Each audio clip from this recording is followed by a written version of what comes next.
Welcome to Bourdillon Road. Guys, this is where the main money of Lagos, this is where it exists. This is Bourdillon.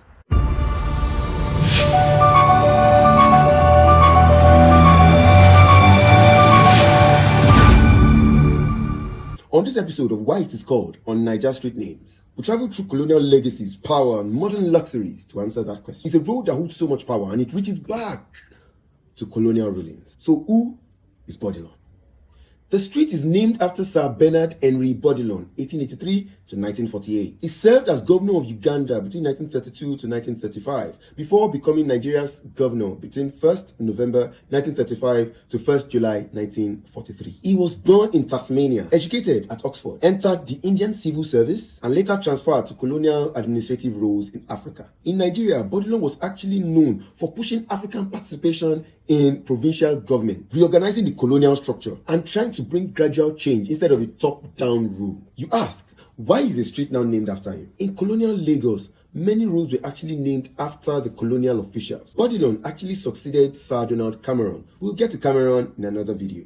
So roads like Bourdillon, McGregor, Thompson, they were all named after colonial officials. So what are some notable and beautiful places in Bourdillon Road? Bourdillon itself, one of the tallest, most residential places in West Africa, is actually located at the corner of Thompson and Bourdillon Road. The stretch, Bourdillon Alexander Gerrard Bag Stretch, hosts multiple mega residential structures in development. And like I said, that road is called the most expensive road in West Africa. And I'm sure most of you know this, the house of the current president of Nigeria actually lies on this road, President Tinubu. Other landmarks are St. Saviour's School. That school is wonderful. Also, Lagos Hospital is also on this road. Guy, money. So what are some untapped facts about Bourdillon Road?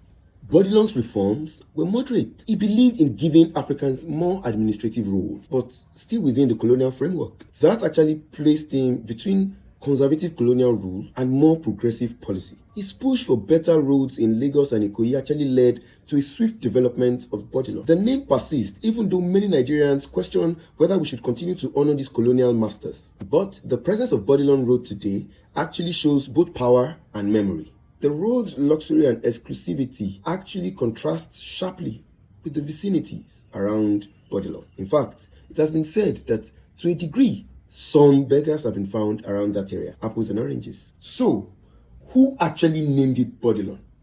In the real sense, nobody is actually credited with naming Bourdillon Road. The name was simply assigned based off of the fact that Bourdillon was governor of Lagos State and Nigeria at the time.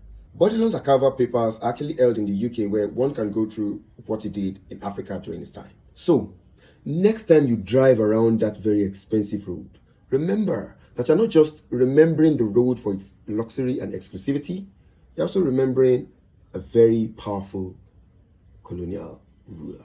This was why it is called Bourdillon Road. See you next time.